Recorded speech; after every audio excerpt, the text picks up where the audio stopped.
ಆನೆ ಮತ್ತು ಇರುವೆಗಳು.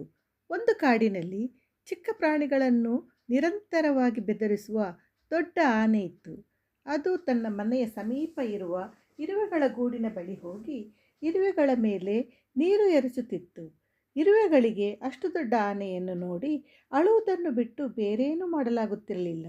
ಇರುವೆಗಳು ಅಳುವುದನ್ನು ನೋಡಿದ ಆನೆಯು ಸುಮ್ಮನೆ ನಗುತ್ತಾ ಇರುವೆಗಳನ್ನು ತುಳಿದು ಸಾಯಿಸುತ್ತೇನೆ ಎಂದು ಬೆದರಿಸುತ್ತಿತ್ತು. ಹೀಗೆ ಬಹಳ ದಿನಗಳು ಕಳೆದವು. ಒಂದು ದಿನ ಇರುವೆಗಳು ಇಷ್ಟು ದಿನ ಸಹಿಸಿದ್ದು ಸಾಕು, ಇನ್ನು ಮುಂದೆ ಆನೆಗೆ ಪಾಠ ಕಲಿಸಬೇಕೆಂದು ನಿರ್ಧರಿಸಿದವು. ಇರುವೆಗಳೆಲ್ಲ ಒಂದಾಗಿ ನೇರವಾಗಿ ಆನೆಯ ಸೊಂಡಿಲಿಗೆ ಹೋಗಿ ಕಚ್ಚಲು ಪ್ರಾರಂಭಿಸಿದವು. ಆನೆ ನೋವಿನಿಂದ ಜೋರಾಗಿ ಕೂಗುತ್ತಿತ್ತು. ಈಗ ಆನೆಗೆ ತನ್ನ ತಪ್ಪಿನ ಅರಿವಾಯಿತು ಮತ್ತು ತಾನು ಇರುವೆಗಳಿಗೆ ಕೊಟ್ಟ ಹಿಂಸೆಯನ್ನು ನೆನೆದು ತುಂಬ ನಾಚಿಕೆ ಪಟ್ಟಿತು ಮತ್ತು ಎಲ್ಲ ಇರುವೆಗಳಿಂದ ಕ್ಷಮೆಯಾಚಿಸಿತು.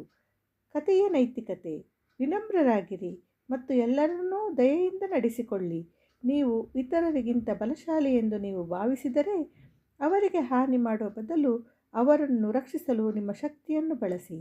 ಈ ಕಥೆಯನ್ನು ನೀವು ಹೇಗೆ ಇಷ್ಟಪಟ್ಟಿದ್ದೀರಿ ಮತ್ತು ಅದರಿಂದ ನೀವು ಏನು ಕಲಿತಿದ್ದೀರಿ ಎಂಬುದನ್ನು ಕಾಮೆಂಟ್ ಮಾಡುವ ಮೂಲಕ ನಮಗೆ ತಿಳಿಸಿ. ಧನ್ಯವಾದಗಳು.